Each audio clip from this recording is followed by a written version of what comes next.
Hello, সবাইকে welcome. অনেকদিন পর আমি ভিডিও আপলোড করছি। তো ফার্স্টেই বলে রাখি, আমার ভয়েসটা আজকে একটু খারাপ আছে, কারণ আমার শরীরটা অনেক দিন ধরে খারাপ। মানে প্রায় ২ সপ্তাহ আমি ভুগলাম। জ্বর, ঠান্ডা লাগা, সর্দি, কাশি সমস্ত কিছু মিলে। তো যাই হোক, থাম্বনেল দেখে বুঝতেই পারছো আজকের ভিডিওটা কি হতে চলেছে। আমি আমার আ উম এস মানে আরপিএফ কনস্টেবলের স্কোর কার্ডটা শেয়ার করব অ্যান্ড টোটাল ডিটেইলস এ একটু বলার চেষ্টা করব যে কোথায় কি আমি ভুল করেছি, অ্যান্ড অফকোর্স আমার টার্গেট তো এনটিপিসি। তো আমি কি করব, মানে কি করা উচিত না কি উচিত সেটাও বলবো। তো আগে বলে রাখি আমার স্কোর কার্ডটা আমি স্ক্রিনে দেখিয়েও দেবো। একটু বলে দিই, অ্যাটেম্প তো আমি যখন এক্সাম দিয়ে এসেছিলাম এক্সাম রিভিউতে বলেছিলাম। তো আবারও বলি, ম্যাথসে আমি অ্যাটেম্প করেছিলাম 33।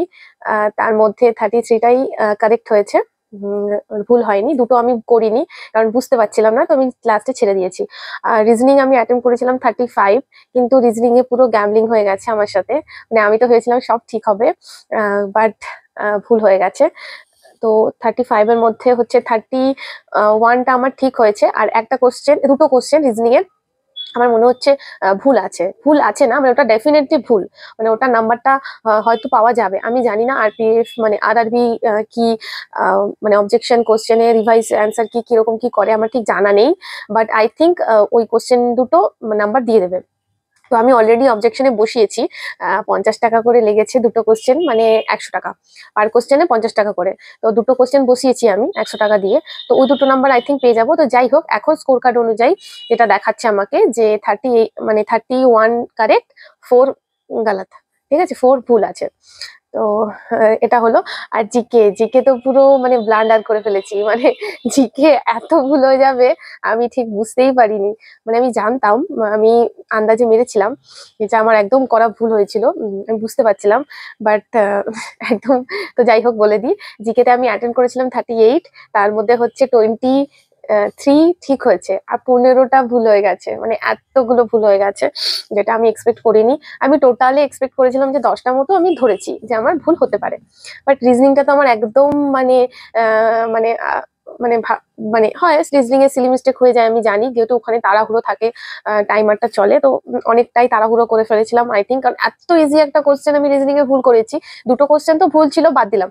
বাট একটা এত ইজি কোশ্চেন ভুল করে ফেলেছি, মানে আমি এখন অ্যান্সার কিটা যদিও ভালো করে দেখিনি, রিজনিংটাই দেখেছি, কারণ রিজনিংটা 4টে ভুল হয়ে গেছে, এটা তো আনএক্সপেক্টেড ছিল। তো যাই হোক, জিকে আমার ভুল হয়। জিকে আমি যেন একটু বেশি করে অ্যাটেন্ড করি, কারণ জিকে আমার ভুল হয়। আর জিকে আমি সত্যি কথা বলতে, জিকে মানে আরপিএফ কনস্টেবল এক্সামটা দেওয়ার আমার উদ্দেশ্য এটাই ছিল যে জিকেতে কোন পোর্শন গুলো থেকে আসছে, কি আসছে, কারণ তার আগে আমি কারেন্ট অ্যাফেয়ার্স একদম পড়ে যাইনি। তো কারেন্ট অ্যাফেয়ার্স থেকে তো আমি বলেছিলাম 20 থেকে 22টা ছিল আমার শিফটে, আমি কারেন্ট অ্যাফেয়ার্স একদম পড়ে যাইনি। তো কারেন্ট অ্যাফেয়ার্সে যে কটা আমি তুক্কা মেরেছিলাম, সব কটা গেছে। উম, তো এই হলো। তো আমার টোটাল কারেক্ট অ্যাটেম্প্ট হচ্ছে 87, আর ভুল হচ্ছে, রং হচ্ছে 19। আহ, হ্যাঁ, মানে টোটাল অ্যাটেম্প ছিল আমার হচ্ছে 106, তার মধ্যে 87টা ঠিক হয়েছে আর 19টা ভুল হয়েছে। তো টোটাল মানে নেগেটিভ করে, যেহেতু 1/3 নেগেটিভ তোমরা জানো, নেগেটিভ করে আপাতত আমার স্কোর আসছে 80.73। বাট আমি জানি ওই দুটো নাম্বার হয়তো পাওয়া যাবে, তো মোটামুটি ওই অ্যারাউন্ড 83 মতো র স্কোর হচ্ছে আমার এখন স্কোর কার্ড অনুযায়ী 80.773। তো আর বাকি যদি ওই কোশ্চেন দুটো মানে ঠিক করে দেয়, তো আমার 83 পয়েন্ট সামথিং আসবে র স্কোর। এটা ছিল আমার স্কোর কার্ড। আমাকে অনেকে মেসেজে জিজ্ঞেস করছিল, মানে মেসেজ করেও জিজ্ঞেস করেছে, আবার টেলিগ্রামে আমাদের গ্রুপেও জিজ্ঞেস করেছে। তো আমি ভাবলাম একবারে ভিডিওতে বলে দিই। আমি স্কোর কার্ডটা এখানে লাগিয়ে দেবো, আমার স্কোর কার্ডটা তোমরা দেখে নিও। যেটা বললাম আমি সেটাই, র্যাঙ্ক মিত্র থেকে আমি এটা ডাইরেক্ট বার করেছি, তো ওটা দেখে নিও। তো যাই হোক, আমি তো ফিজিক্যাল নিয়ে এবার কিছু কথা বলি। ফিজিক্যালের তৈরি আমি ভেবেছিলাম ফার্স্টে করব, কিন্তু সত্যি কথা বলতে আমি এখন স্কিল টেস্টের প্রিপারেশন করছি। আমার সামনে দুটো টাইপিং এর এক্সাম আছে, মানে আমি অলরেডি কোয়ালিফাই করেছি, সেই দুটো টাইপিং এর এক্সাম আছে। তো পরবর্তী কোনো ভিডিওতে আমি বলবো যে কি কি এক্সামের, মানে ওই এক্সামগুলোর ডেট দিয়ে দিলে আমি বলে দেবো, ঠিক আছে। তো কারণ যেহেতু আমি ওই ভিডিও মানে ওই এক্সাম গুলো সম্পর্কে আমার কিছু বলা হয়নি, তাই সেই জন্য আমি বলছি না এখানে। তো সেই জন্য আমি স্কিল টেস্টে একটু ব্যস্ত আছি, সাথে এনটিপিসি টার্গেট আছে। এনটিপিসির জন্য পড়তে হচ্ছে। সেকশনাল মক দিচ্ছি, সবাই জিজ্ঞেস করছে আমার মক স্কোর। আমি ফুল মক দিচ্ছি না, আমি সেকশনাল মক দিচ্ছি। আমি জিকে সেকশনাল মক দিচ্ছি, আর ম্যাথসের সেকশনাল মক দিচ্ছি, আর রিজনিং প্র্যাকটিস করছি। তো আমি নেক্সট ভিডিওতে একটু একটু করে বলে দেবো যে আমি কি কি করছি, চেষ্টা করবো ডেলি ভিডিও দেওয়ার, যেটা আমার সম্ভব হচ্ছে না, কারণ আমি একটু পড়াশোনাতে একটু বেশি ইনভলভ আছি, প্লাস টাইপিং করতে হচ্ছে, স্কিল টেস্ট করতে হচ্ছে, অনেক কিছু করতে হচ্ছে। তো সবকিছু মিলে এখন আমি একদম ভিডিও করার সময় পাচ্ছি না, বাট আমি চেষ্টা করবো ভিডিওটা করার, ডেলি ভিডিওটা করার। আর একটা খবর হচ্ছে, যেটা এনটিপিসি আমার মনে হচ্ছে পিছিয়ে যাবে, মনে হচ্ছে না, ডেফিনেটলি পিছবে, কারণ এখনো অ্যাপ্লিকেশন স্ট্যাটাস আসেনি। অ্যাপ্লিকেশন স্ট্যাটাস আসবে তার 2-3 সপ্তাহ পর হচ্ছে, না হ্যাঁ, তার 2-3 সপ্তাহ বা 1 মাস পর একটা নোটিশ আসবে, যে মানে নোটিশে একটা ডেট দেবে, তারপর হচ্ছে অ্যাডমিট কার্ড আসবে 10 দিন আগে, মানে সিটি ইন্টিমেশন আসবে, তারপর 10 দিন পর থেকে এক্সাম শুরু হবে। তো অনেকটাই সময় পাওয়া যাবে। It's a very big good news. যারা এনটিপিসির জন্য বলছিলে যে সময়টা একটু বেশি পেলে ভালো হতো, এপ্রিলে এক্সাম পিছোচ্ছে, ডেফিনেটলি পিছোচ্ছে, বাট বলা যাচ্ছে না কবে হবে, কারণ আরআরবি কে ভরসা নেই। লাস্ট 24 সালে 2 মাসে 5টা এক্সাম কন্ডাক্ট করে ফেলেছে, তো যখন তখন করে ফেলতে পারে, ইভেন এপ্রিলেও করে ফেলতে পারে। তো আমরা কিছুই জানি না, বাট আমার যতদূর মনে হচ্ছে এপ্রিলে হবে না, কারণ প্যারামেডিক্যালটাই এপ্রিলের লাস্টে ডেট দিয়েছে। তো প্যারামেডিক্যালের পর কিন্তু এনটিপিসি হবে। তো তোমরা ধরে নিতে পারো মে মাসের 15 তারিখের পর থেকে জুন মাসের ফার্স্ট উইকের মধ্যে ডেফিনেটলি এনটিপিসি শুরু হচ্ছে, এর থেকে আর হয়তো পিছবে না। তো এটা একটা গুড নিউজ, আমার জন্য ভালো হয়েছে, আমি অনেকটা টাইম পেয়ে গেলাম, এগেইন হয়তো 2 মাসের একটা টাইম পেয়ে যাচ্ছি। তো সবাই ভালো করে পড়াশোনা করো। নেক্সট ভিডিও আমি কি পড়ছি কি না পড়ছি সেটা নিয়ে থাকবে। তো চলো, এই ভিডিওটা এখানেই এন্ড করলাম। আই থিঙ্ক এবার আর ভয়েসের প্রবলেম হবে না, কারণ আমি এক্সটার্নাল মাইক নিয়েছি। তো তোমাদের সবার স্কোর কিন্তু তোমরা কমেন্ট করো, কাট অফ আমাকে জিজ্ঞেস করো না।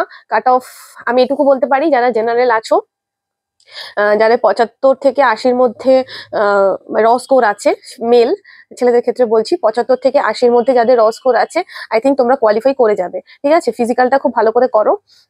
আর আমার ফিজিক্যালটা, আমি ফিজিক্যাল করছি না, আমি একদম সময় পাচ্ছি না, আমি করছি না, আই থিঙ্ক আমি ফিজিক্যাল স্কিপ করবো। তো সেটাই ভেবেছি। তো তোমরা যারা 75 থেকে 80-র মধ্যে, জেনারেলের জন্য আমি বললাম মিনিমাম, আমি কোনো কাট অফ ফাট অফ কিছু বলছি না, আমি র স্কোর বলছি। যাদের র স্কোর 75 থেকে 80-র মধ্যে আছে, তারা তোমরা চোখ বন্ধ করে ফিজিক্যাল করো, কারণ ফিজিক্যালটা একটু টাফ আছে আমি শুনেছি।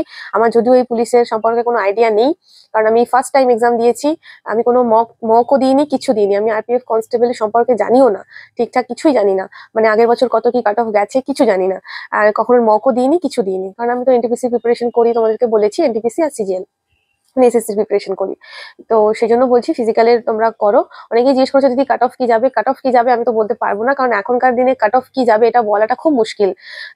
কাট অফ ডেফিনেটলি আগের বছর থেকে তো হাই যাবে শুনেছি, মানে আমি কিছু কিছু চ্যানেলে দেখলাম কাট অফটা যেটা বলছে, ওই র স্কোর ওই রেঞ্জেই বলছে, 75 থেকে 80 জেনারেল, আর আরো মানে কাস্টের তো আরো কম যাবে, আর মেয়েদের তো আরো কম যাবে। তো তোমরা যে যেটা পেয়েছো ডেফিনেটলি এই রেঞ্জের মধ্যে থাকলে প্রিপারেশন করো, কখন কি হয়ে যাবে কেউ জানে না। ঠিক আছে, রেজাল্ট আই থিঙ্ক এসআই এর রেজাল্ট তো 3 মাসের মধ্যে আই থিঙ্ক দিল, 3-2.5 মাসের মধ্যে দিয়েছে, তো এটারও রেজাল্ট ওরকমই দেবে, অনেকটাই টাইম পেয়ে যাবে ফিজিক্যালের জন্য। তো ফিজিক্যালের জন্য রেডি হও। ঠিক আছে, মেয়েদের কাট অফ একটু কম যাবে। যেই ক্যাটাগরি হও না কেন, তোমরা ডেফিনেটলি আমাকে কমেন্টে তোমাদের স্কোর গুলো জানাতে পারো। তো চলো, আজকের ভিডিওটা এখানেই এন্ড করলাম। নেক্সট ভিডিওতে আমি আবার এনটিপিসির স্ট্র্যাটেজি বা নেক্সট যে কোনো টপিক নিয়ে আমি একটা ভিডিও আনছি। ঠিক আছে, খুব শিগগির। তো চলো, সবাই ভালো থেকো, সুস্থ থেকো, ভালো করে পড়াশোনা করো।